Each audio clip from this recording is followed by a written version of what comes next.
Hello friends, मेरा नाम आमिर खान। आपके यूट्यूब चैनल में आपका स्वागत है। मैथ्स विद आमिर में हम पढ़ रहे थे एरिया रिलेटेड टू सर्कल और हमने question number first, second, third, fourth discuss कर लिया। आज डिस्कस करने वाले हम क्वेश्चन नंबर 5। जिसने भी वीडियो फर्स्ट और सेकंड ना देखी हो, लेक्चर उनका लिंक डिस्क्रिप्शन और आई बटन दोनों में। सबसे पहले आप उसे जाके देख लें। मैंने आपको उसमें बेसिक बेसिक इन्फॉर्मेशन दे रखे हैं, जैसे कि सेक्टर क्या होता है, सेगमेंट क्या होता है, कोड क्या होता है। ठीक है, चलो आ जाओ, चलते हैं अब क्वेश्चन की तरफ। ये क्या दे रखा है? गोल लिखा है। क्या लिखा है यहाँ पर? ये गोल। तो हमेशा ध्यान रखना, अपने गोल पे क्या रखना है आपको? ध्यान। ठीक है ना? हमारा गोल कितना अचीव हो गया है, कितना रह गया है, हमें और कितना एफर्ट करने की जरूरत है ताकि हम अपने गोल को क्या कर लें? अचीव कर लें। चलो भाई, तो class number 3 area related to circle का और क्वेश्चन नंबर हमारा सामने है 5। तो अब इसको डिस्कस करते हैं। क्या लिखा? In a circle of radius 21 centimetre. मुझे रेडियस कितना दे रखा है? 21 सेंटीमीटर। ठीक है ना? और फिर क्या देखा? Arc subtend an angle at the centre, है ना? और सेंटर पे कितना बनना है? 60 डिग्री। सेंटर पे कितना बनना है? 60 डिग्री। और मुझे रेडियस कितना दे रखा है? 21। मुझे रेडियस कितना दे रखा है? 21। ये आर्क है। ये क्या है? आर्क। मैंने मान लिया ये ए और ये बी। जो ये ए बी है ना, ये आर्क है। और सेंटर पे कितना बना रहा है? 60 डिग्री। और सेंटर को मैंने क्या मान लिया?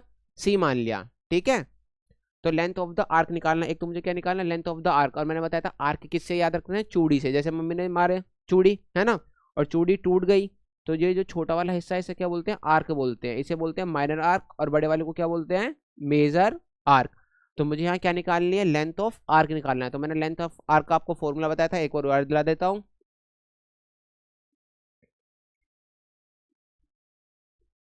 जो लेंथ ऑफ आर्क है, लेंथ ऑफ आर्क का फॉर्मूला क्या है? थीटा अपॉन में 360 डिग्री इंटू में 2 पाई आर। क्या है लेंथ ऑफ आर्क का फॉर्मूला? थीटा अपॉन में 360 डिग्री इंटू 2 पाई आर। और यहाँ मुझे थीटा की जगह क्या लेना है? 60 डिग्री अपॉन में 360 टू, और पाई की वैल्यू मुझे क्या लेनी है? 22/7। पाई की वैल्यू क्या लेनी है? 22/7। और यहाँ मुझे रेडियस कितना दे रखा है? 21। बताओ, इतनी बात समझ में आ गई? अब देखो, 7 3 जा 21, जीरो से जीरो काटा, 6 1 जा 6 और 6 6 जा 36। अब देखो ऊपर क्या बचा? 3 2 जा 6। चलो यहाँ लिख देता हूँ और आगे ऊपर क्या बचा? 2 इंटू 3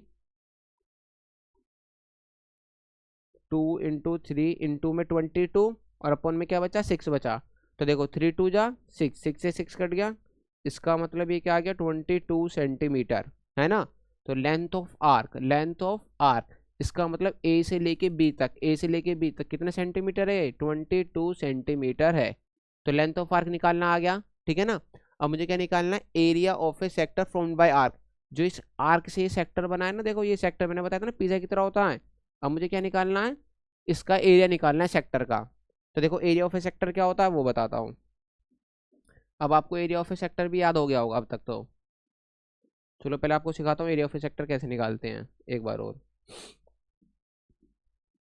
जो एरिया ऑफ ए सेक्टर का फॉर्मूला होता है, एरिया ऑफ ए सेक्टर क्या होता है? थीटा अपॉन में 360 डिग्री इंटू में पाई आर स्क्वायर। क्या होता है? पाई आर स्क्वायर। और थीटा की जगह मुझे क्या लेना है? 60। थीटा की जगह क्या लेना है मुझे? 60। और अपॉन में 360। पाई की वैल्यू क्या लेनी है? 22/7। और रेडियस मुझे कितना दे रखा है? 21। रेडियस कितना दे रखा है मुझे? 21 × 21। बताओ यहाँ तक किसी को कोई दिक्कत है? ठीक है, अब यहाँ से सोल्व करते हैं। सबसे पहले एक जीरो से एक जीरो, 6 1 जा 6, 6 6 जा 36, 7 से काट दूंगा, 7 3 जा 21। अब 3 1 जा 3 और 3 2 जा 6। इस 2 से काटूंगा तो कितना जाएगा? 11। अब 11 की मल्टीप्लाई किस में करेंगे? 21 में। जब इसकी मल्टीप्लाई इसमें करूंगा तो क्या जाएगा? 2 3 1। क्या जाएगा? 2 3 1। इतनी बात समझ में आ गई? इसका मतलब क्या है? जो मेरा एरिया ऑफ ए सेक्टर है, जो ये है ना, यहाँ से लेके यहाँ तक, ये कितना एरिया कवर कर रहा है? 231, है ना, सेंटीमीटर स्क्वायर। 231 centimetre square. अब मुझे क्वेश्चन नंबर सेकंड में मेरा क्या हो गया है? सोल्व हो गया है। अब मुझे क्या निकालना है? Third, area of a segment formed by the corresponding कोड। ये जो कोड दिख रहा है ना, कोड, मुझे क्या निकालना है? सेगमेंट निकालना है। तो मैं बताता हूँ सेगमेंट कहाँ पर है मेरा। जो हिस्सा दिख रहा है ये ब्लू वाला इतना, इसे क्या बोलते हैं? सेगमेंट। एक मिनट रुक जाओ और अच्छे से बता देते हैं। ये क्या है? ये ब्लू वाला हिस्सा है सारा, ये है सेगमेंट। ये ठीक है, जो कोड से बन रहा है।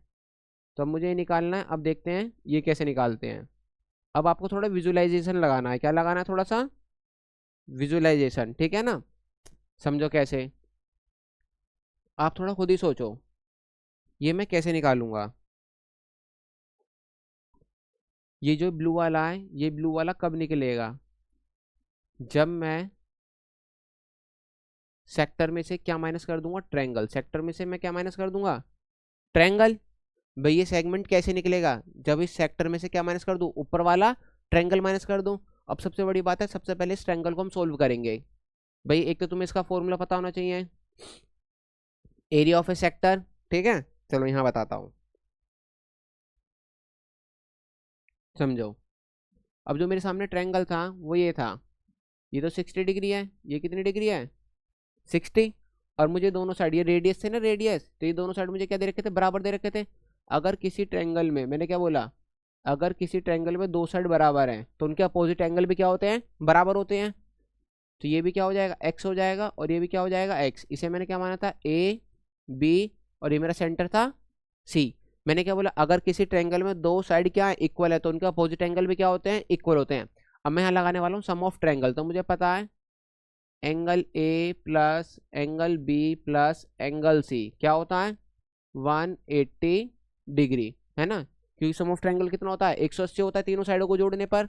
अब एंगल ए की जगह क्या लिखना है? एक्स। एंगल बी की जगह लिखना है एक्स। एंगल सी की जगह मुझे कितना गिवन है? 60 is equal to 180।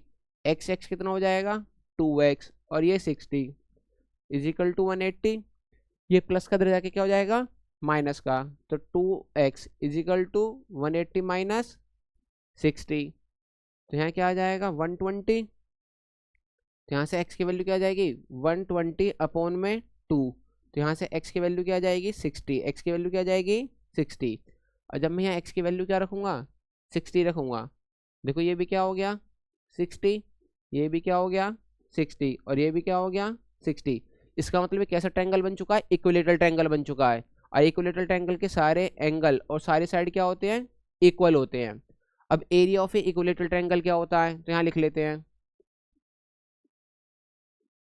Area of A equilateral triangle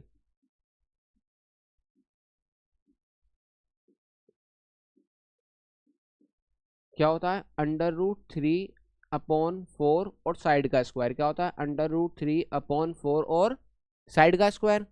भाई √3 तो ऐसे रहने देंगे, 4, और साइड मुझे कितना दे रखा है? अभी मैंने बताया था ये 21, ये 21, तो ये भी कितना हो जाएगा? 21 ही हो जाएगा। तो कोई सी भी साइड ले लो, तो 21 का स्क्वायर। अब मैं इसे सोल्व करूंगा तो कितना आ जाएगा? ये 441 √3/4। ये किसका एरिया आ चुका है मेरे सामने? ट्रायंगल का एरिया आ गया है, ठीक है। समझो, अभी मैंने बताया था सेगमेंट कैसे निकालते हैं, area of a sector minus area of a triangle. अभी एरिया ऑफ ए सेक्टर मैंने क्या निकाल के बताया था? 231, ठीक है ना।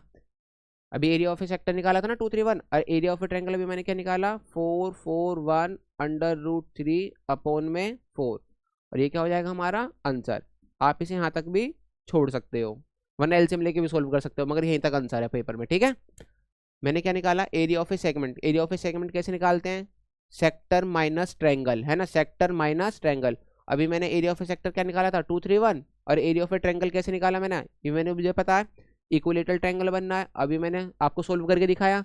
और इक्विलेटरल ट्रायंगल का फॉर्मूला क्या होता है? √3/4 साइड का स्क्वायर। ये मैंने रख दिया, और यहाँ क्या लगा दिया? माइनस, क्योंकि माइनस करने पे हमारा क्या आएगा? आंसर आएगा। बताओ, ठीक है। मिलते हैं नेक्स्ट वीडियो में, बने रहे आमिर खान के साथ। उम्मीद करता हूँ आपको ये क्वेश्चन बहुत अच्छे से समझ में आया होगा। आप इसे स्टेप टू स्टेप अपनी कॉपी में लिख के सोल्व करोगे तो आपको पता चल जाएगा। बस कुछ नहीं होता। सेगमेंट कैसे निकालते हैं? Segment is equal to area of a sector minus area of a triangle. और एरिया ऑफ ए ट्रायंगल अगर राइट एंगल ट्रायंगल है तो 1/2 बेस इंटू हाइट लगा दो। इक्विलेटरल ट्रायंगल है तो क्या लगा दो? √3/4 साइड का स्क्वायर, ठीक है। चलो मिलते हैं नेक्स्ट वीडियो में।